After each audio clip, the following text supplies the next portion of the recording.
Salut à tous, c'est Pierre, j'espère que vous allez bien. Victoire du Real Madrid, 1-2. Bravo à eux, on va revenir un petit peu sur ce match où il s'est passé quand même certaines choses dont il faut parler. Quand je vois les 2-11 au départ, je suis pas convaincu par le spectacle potentiel qu'on va avoir. À part Félix et Vinicius, le reste, ça reste quand même très sobre.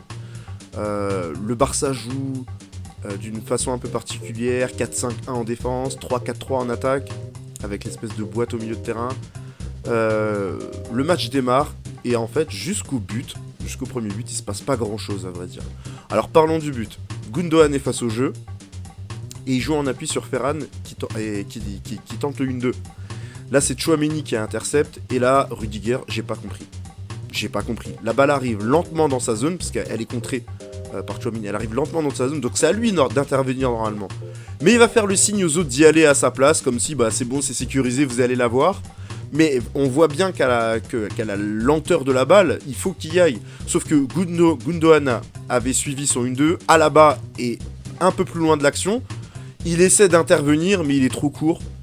Et je me demande aussi s'il tacle pas un petit peu trop tôt. Néanmoins, il est le premier sur le ballon, mais il est intercepté dans son tacle par Gundogan qui enchaîne de l'intérieur du pied entre les jambes de Kepa. Alors soyons clairs, c'est pas du tout ce qu'il veut faire. Il veut ouvrir son pied pour la mettre bien à sa droite, mais il se rate. Et c'est en fait Kepa qui, en voulant écarter son pied pour arrêter le tir, comme s'il avait bien ouvert son pied et qu'il allait la mettre là-bas, et en fait, du fait d'avoir anticipé qu'il est bien frappé, et finalement il se prend le petit pont. Il a voulu anticiper, mais au final, voilà, pas de bol. Sur cette première mi-temps, en tout cas sur ce début, le Real bégaye, franchement. Vinicius est bien pris, il est à la limite de sortir de son match. Rodrigo n'est ni dangereux ni bien trouvé. En fait, c'est le Barça qui se montre le plus dangereux dans ses possessions. Ils n'ont pas beaucoup d'occasions, mais à chaque fois, Firmin est disponible dans l'axe et il est dangereux. Il n'est pas toujours bien servi, même vu, mais une première fois, il touche le poteau en frappant côté fermé. Je sais pas pourquoi il a pas frappé côté ouvert, côté opposé. Et dans un second temps, il a frappé au-dessus. Franchement, c'est un bon joueur ce Fermin là, il est vraiment intéressant à suivre. Ensuite, on a le Real Madrid qui se crée qu'une seule vraie occasion. Je crois que c'est à la 38e minute sur une passe de Toni Kroos. Alors on a Carvajal qui est sur le côté. Il y a des solutions en retrait. Il tente un tir angle fermé. Le pire tir que tu puisses faire dans ce genre de situation. Vraiment un tir dégueulasse, franchement il y avait mieux à faire. Je suis pas convaincu par l'arbitrage, je vais y revenir encore après. Mercredi j'étais au Parc des Princes pour le match du PSG comme vous savez contre le Milan, et l'arbitre a sanctionné immédiatement d'un carton chaque faute appuyée. Là où l'arbitre dans le match, dans ce classico là, se veut conciliant et dans le dialogue. Moi j'y vois surtout l'opportunité pour les joueurs d'en profiter pour faire de l'anti-jeu sans avoir de carton. Et c'est ce qu'on va voir d'ailleurs, hein. Gavi fait une faute grossière en contre et l'arbitre ne met même pas de carton jaune. C'est le genre de chose qui peut gâcher un match puisque les joueurs vont faire des fautes crescendo et se servir de la faute précédente non sifflée pour dire oui mais bon, il n'y a pas eu de carton sur celle-là donc bon, ça c'est sévère. Juste avant la mi-temps, on a une faute similaire de Ferran Torres sur Vinicius. Cette fois il met le carton jaune. Mais ça les gars, c'est le genre de faute qui nous empêche d'avoir du spectacle. Pour moi, ça doit être sanctionné plus durement. Alors, vous allez me dire, pas un rouge quand même. Je vais pas développer, mais moi j'aimerais une réforme de l'arbitrage pour sanctionner plus durement. Par exemple, plus d'expulsion qui réduit à 10, mais seulement une expulsion qui exclut le joueur. Pour ce type de faute, le joueur prend 3 matchs de suspension. C'est assez dissuasif pour que le joueur ne le fasse pas, mais s'il le fait, la fin du match n'est pas faussée par une infériorité numérique. Elle devient juste... l'équipe devient juste moins forte parce que le remplaçant n'est peut-être pas aussi fort que le joueur expulsé, ou alors parce qu'il faut faire des calculs pour s'en sortir. Bref, fin de la première mi-temps, et voilà, le Barça mène au score grâce à ce but de Gundogan. Deuxième mi-temps, et là franchement, c'est incroyable ce qui s'est passé dans cette deuxième mi-temps. 20 premières minutes, franchement, dominé par le Barça.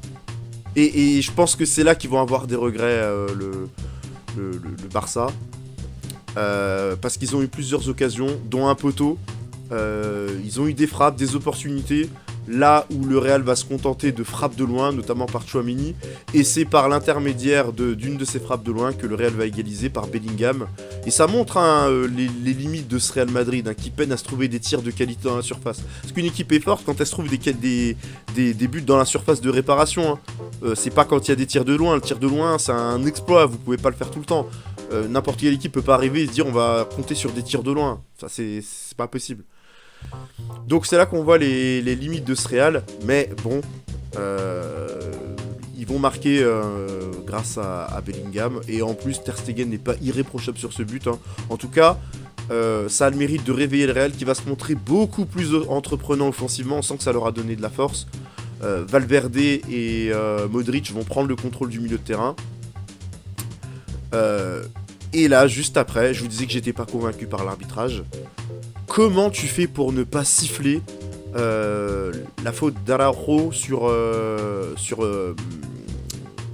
Camavinga?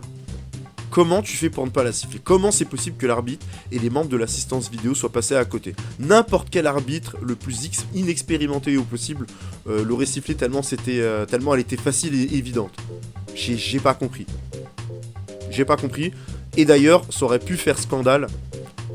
Sauf que, dans les dernières secondes, Bellingham, encore lui, se retrouve devant le but après une passe. Il y a eu un centre de Carvajal, il me semble, qui a été détourné par Modric. Et donc là, la balle lobe le défenseur. Vraiment, c'est vraiment le hasard cette action. Hein.